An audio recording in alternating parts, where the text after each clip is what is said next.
joke. I am out of here. You can't run away from me. I cannot move right now. I am literally attached to you.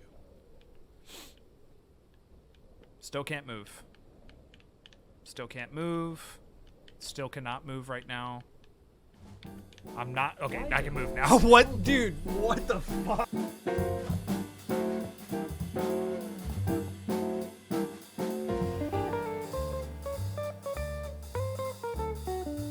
So I just got through playing 5 or so hours of Forspoken, Square Enix and Luminous Studios' big game. Their first, like, real big game since, I believe, the conception of that studio. Obviously, they've worked on Final Fantasy 15, but I think they formed that studio after that game.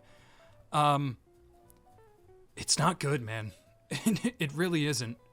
I had some pretty big issues with this video game. Yeah.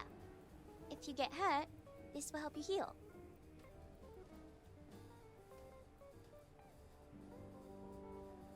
Alright, nice. You'll have to give me the recipe. Now, I'm not going to go ad nauseum because I know a lot of people are talking about this game right now. And I don't know how unique my perspective is on playing this game. You know, I feel like calling the game bad is a broad stroke, but is somewhat the truth. I'm just going to kind of pinpoint some big issues I had with the game. And it starts basically right off the bat. As soon as you start the game, there is something wrong with the visuals. There is something... It's not an ugly game. It's not like, you know, it doesn't have great graphics, but just the way cutscenes are directed, the way the presentation... just literally the first cutscene of the game, you're immediately kind of thrown off in a way.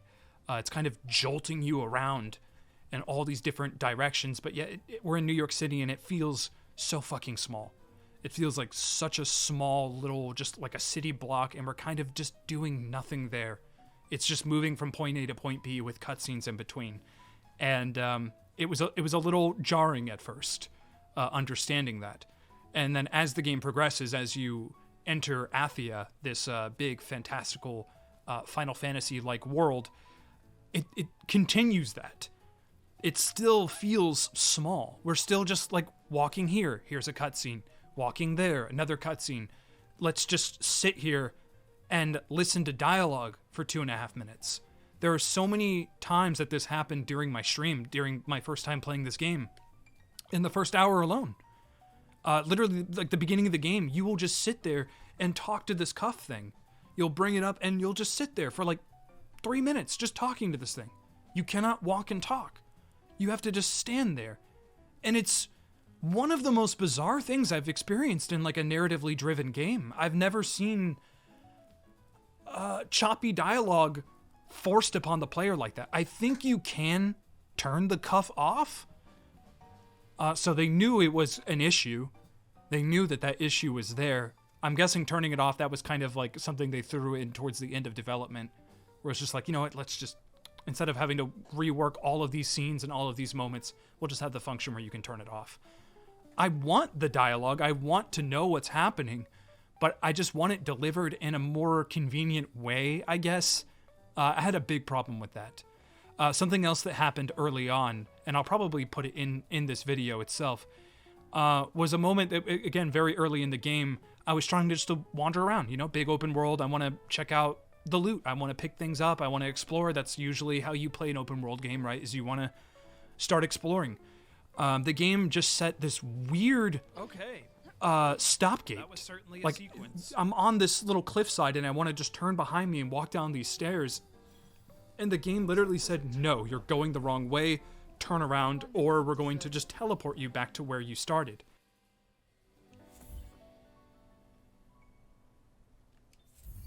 No, this game did not just do that. This game did not just do that. Back to where I started, being literally like 5 steps, 5 paces from where I was booted. And that is just so fucking bizarre, man. I don't know if I've ever seen an open world game do that. I can't remember the last time I've seen a video game do that, aside from something where it's like structured as in a challenge in this space. that really threw a wrench in things for me personally. Something tells me a U-turn might be in order. Oh my god, game, no! Mine. In fact, even the very act of exploring this world isn't very rewarding, in my opinion. There's not a lot of stuff to really do, aside from progress the story. I didn't talk to everyone in town, because I'm not a fan of how the dialogue is presented. There's just, like, not a lot of stuff to do. The stuff that you're finding is just, like, crafting parts, like weeds and ore, and just like potions that, you know, your potions are already full. You can only carry 5 of them at the beginning of the game. So you're just finding a lot of stuff that you can't even pick up. And the stuff that you can, for, you know, a good chunk of the stream, I didn't even know what I was picking up and its significance. And is it even significant? Like, not really. You use it to upgrade your cloak, and that doesn't really add any noticeable value to the equipment that you own. It's just kind of useless. About midway through the stream, I just kind of started skipping loot. I wasn't even opening treasure boxes. And then we'll get into the combat. Now, this is where, weirdly, the bigger concern, my bigger issues with the game stem from is the actual combat. It's like kind of an RPG, kind of a pseudo third-person shooter. The issue that I had, and I'll grab the controller to demonstrate, is to actually attack in this game, you're pressing the trigger a lot. You were just basically doing this and pressing B and just kind of strafing a lot. You're kind of just moving around the enemy a lot while shooting. And you lock on with the stick, and you're just kind of just, I don't know, just going through the ropes. There's not a lot of engagement with the combat. There's not a lot of emergency. There's just not a lot to really engage with. The enemy's attacks, there's one way to dodge them, and that's just get out the way. To defeat an enemy, you just shoot. You just shoot. There were some enemies that had shields where you had to get behind them, and even that wasn't very engaging and wasn't really fun to just try to get. It was more of an annoyance. There's an enemy, my game actually crashed right before defeating this enemy. There were these 2 winged harpy knight bosses, little mini bosses, and you fight this thing one time before you go into this castle or whatever, and you had to shoot the wings off. And it didn't really change anything. It's just like, oh, don't shoot the body, just lock onto the wings instead. And you're still doing the same thing. You're not like aiming for the wings. There's no way to like really aim your attacks on this game. You just move a lock on, cycle through it. Okay, the wings. And now just keep doing the tapping, keep moving about, keep dodging. And that's basically it. Now, again, this is only the first like 5 hours of the game. I know for a fact that combat evolves. I know for a fact that there's more to do, and there's more spells, there's electricity, fire, and water, and all these crazy things. But the game doesn't do a good job in expressing that there is more to come, or there's not a lot of meaningful progression. Like the stuff that I was leveling up, I leveled up a lot, and I used my experience points, my mana, quite a bit as well. I wasn't really getting much out of that. I was hoping that I would get like a fire spell or something else just to like, I don't know, change up the combat a bit. I wish the enemies just did more instead of just kind of come at you. Again, like I found it very easy. There wasn't really, I'm playing on medium, but there's just like no pushback. There's not really a strategy in approaching an enemy at all. And I kind of almost wish the game was third person. Like a third person shooter, I mean. I kind of wish that it did have more straightforwardness, and like at least that would add a little more emergency to it. I know that's going to get me a lot of flack. I know we don't need another third person shooter out on the market, but shit, I don't know. I just found the combat really not fun. Just really not fun, if that makes sense. So yeah, I think there was at least 6 or 7 different enemy types that I was able to confront during the first hours of this game. And just none of them delivered anything interesting. Even bosses, even literal bosses in these like chalice dungeons that you can visit, just didn't really offer any kind of strategy or any kind of meaningful way to approach the enemy. It was just very straightforward and kind of button mashy, and just, I don't know. I found one enjoyment I had was actually during one of these little chalice dungeons that you go to. There's like these like shrines, you jump into this pool, then you're like in a little mini Breath of the Wild style combat dungeon basically, and you go through these little waves. And there's zombies in this game, and there's just hordes of them in these dungeons. And I actually found that kind of emergent. I actually found that combat, managing this horde, watching your back, dodging actually felt more useful in this scenario because there's just so many enemies on the screen at once. And if you hold down your like shatter shot or whatever, it like explodes them and you just see a sea of zombies just kind of exploding. I actually found that stuff more fun than the boss fights. That stuff was actually like kind of fun. I when it's just one-on-one, you and another enemy, it's very boring. It's very much just you're clicking that trigger down. Over. My finger literally started hurting because I was just hitting the trigger so much. And traversal in the game is just hold B or circle and move forward. That's basically it. You're just kind of maneuvering. It's like the parkour button basically. And it doesn't really add anything meaningful to the combat either. It doesn't really do much for me in combat. It's just a glorified dodge button. And like, I don't know, the actual traversal is just like not super fun to go around the world at high speeds. Like it doesn't feel that good. I thought Sonic felt better. Sonic Frontiers felt, obviously that's the point of Sonic Frontiers and not the point of this game. But I would say the traversal has been one of the bigger selling points that Square Enix shows off in the trailers, as well as the combat.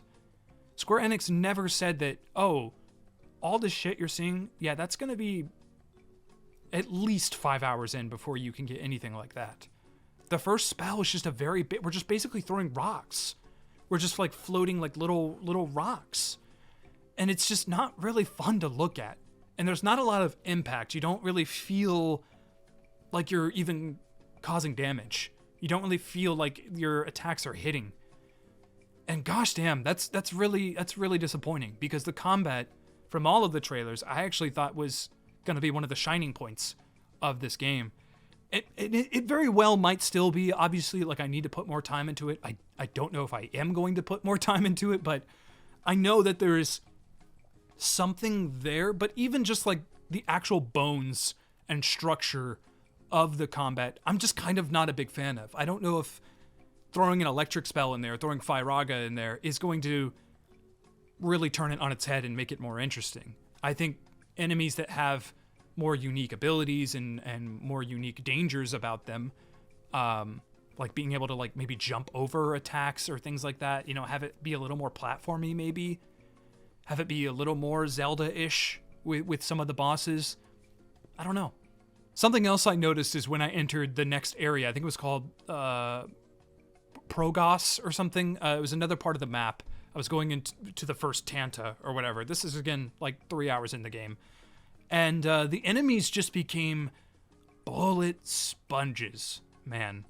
Like, I'm not joking. You are just dodging and weaving and tapping that button for like 10 to 15 minutes, dude. And it's not hard. It's not like difficult at all. I'm not really getting hit. I'm dodging all the attacks successfully. My health is full. And I'm just kind of just doing this fucking thing. Just launching attacks at this enemy for like 10 to 15 minutes. And I'm not even joking. You can watch the stream. You are just doing that forever. And and even regular enemies, just regular enemies that are wandering around just became sponges. And I know, like, I gotta level up my stuff, I guess, but I was progressing through the game the way the game intended, like, this is how strong I'm supposed to be here. Obviously, I guess I could go grind or something, but I don't know, it really took, it's so bizarre, man. It's actually frustrating because of how good it looked in the trailers, how excellent it looked in the trailers. I was actually blown away with some of the variations in combat, but you don't get a glimpse of that stuff in the first like 5 hours. You don't really there's no sight of that. There's not even a mention of other types of magic. There's no mention of like different types of enemies that will cause status effects, or you can cause status effects to them. I don't know. I know I've heard that combat is one of the better aspects of this game, but I really wasn't feeling it. So I actually found the shitty dialogue to be one of the more endearing qualities of this game. It's bad. Yeah, there's some bad voice acting. There's some real bad writing. Real bad stuff. And yeah, it's shitty. It's not good. It's like very campy, very cheesy and silly. I kind of found it fun. I kind of found it, like, again, it was what kept me playing. I actually kind of like Frey a little bit. I do. Again, I think this game has way bigger issues than its protagonist and the dialogue and the cutscenes. I think there are far bigger issues with this game, with just in the town too, dude. Just wandering around that town, just how lifeless and fucking hollow things felt. Man, I have not been in an RPG. I mean, I'm playing Pokemon, right? Pokemon Scarlet. Those towns can feel pretty fucking lifeless. This game looks astronomically better than Pokemon. And I'd say the towns just feel like just as lifeless as Pokemon. Just as like, just NPCs just kind of standing around. NPCs just like sweeping. You can talk to them and they have like 2 lines like, praise the Tantus. And they're just kind of sweeping. And like there's a upper like capital looking area that does kind of look cool. Like there's aspects of the town that do kind of look cool, but there's just like nothing really to do in the town. There's no, at least for me, I didn't see any like shops or anything like that. I kind of wish this game just had a physical attack. I kind of wish I had a sword. I really do. I wish I had a sword in this game. I actually think it'd be more interesting. I think the combat would be more interesting if it was just like more of an action-oriented kind of combat game, like a Final Fantasy 15. I think I'd find more enjoyment out of it. I think the combat would be a little more emergent and be a little more exciting. And there'd be more things to pick up, more weapons and more variations to that, as well as the spells. You know, do both. You can do both. I wanted to break boxes with a physical attack. I could not. But you can't aim your projectile. There's no like third person mode where you're aiming and looking around and able to like throw where you need to throw your weapon or shoot your shot or whatever. And like that was, dude, it's a bad video game. It is a bad video game. It's definitely one of the worst like big budget games I've played in recent memory. And that's super mean. And I swear to you, you can again watch the stream. I wanted to give the game the college try. You know, I really wanted to like it. I did. I found some enjoyment again out of Frey and out of Cuff and some of the cheesy dialogue and poor direction and things like that. I found enjoyment out of that stuff. It was an entertaining stream. It was a good time to like just play it with my chat and everything. But by the end of it, and I should mention the end of the stream, my game literally crashed. Like right at the end of fighting a bullet spongy mini boss for like 15 minutes. The game crashes like the last couple of hits. And that really just made me set the controller down. And is making me not want to pick it back up, if I'm being honest. I tried. I tried really hard to enjoy the game, but I just kept hitting walls. I just kept hitting weird things with the story, inconsistency in writing, inconsistency in characters, inconsistency in combat, how some enemies are just bullet sponges, some are not. There's some fights that feel kind of good, like the hordes, but most of them aren't that. Yeah, it's pretty bad. I gotta be honest, it's pretty bad. If you are super interested in like Final Fantasy 15 and the whole like Project Athia thing that they had going, if you're into that kind of vibe and you've been looking forward to this game for a long time, I would implore you to like watch more reviews and hear more people's opinions. If it's something that you're still going to be into and, you know, something you're still going to play. This is a $70 game, right? I don't want anyone to waste their money and feel like they got cheated, you know? So definitely do your research. Make sure it's something that you think you'll enjoy. It's something that I just didn't enjoy. It's not to say that no one can find enjoyment out of it. There might be something there. There's usually things there for everyone in every game, but this one, it was pretty tough. It's pretty tough to, especially the last like hour of streaming. I started having a not fun time, and yeah, it really sucks. It's too bad. Like, I wanted to enjoy this game. I wanted it to be good, even though I counterpicked it on my Fantasy Critic League. I wanted to find more enjoyment in it, but I just couldn't. And it makes me super interested on how this game is going to do financially as well. Is this game going to be a blunder for Square Enix, which would be really disappointing after, canceling the Avengers and Babylon's Fall and a couple of other games. There's definitely I don't want to say worry. I'm not going to create some weird narrative that Square Enix is in danger or anything like that. I don't want to say anything like that, but they do need a hit. And obviously Final Fantasy 16 is just around the corner. But playing this, and literally earlier this month I played Stranger of Paradise for the first time. This game is better than Stranger of Paradise pretty much in every way, in my opinion. I just really did not like Stranger of Paradise. It's not my kind of game. I think more people found enjoyment out of that game than this game. But yeah, that's two blunders, two Square Enix blunders back to back for me. And yeah, damn. If you've played this game, if you found enjoyment out of it, or if you hate it as much as me, comment down below and give me your thoughts. Let me know what you think of Forspoken. It's a game. It's definitely a game. I kind of want to keep playing. That's the crazy part, is I kind of want to see how combat evolves, if it evolves. I want to use fucking Firaga and Thundaga. I want to use, I don't think they're actually called that in this game, but I want to use those more interesting spells. I want more emergent combat and stealth and things like that. God, there were so many forced stealth scenes where I was walk up to this enemy slowly, and then you really don't have to. You just hold forward, cutscene, hold forward, cutscene. It is weird. I might keep playing this game, though. I might keep playing. The story, it might just be endearing enough to keep me on board. Shit. I don't know. I'm very confused about the whole thing, as you can see. I'm very, very confused.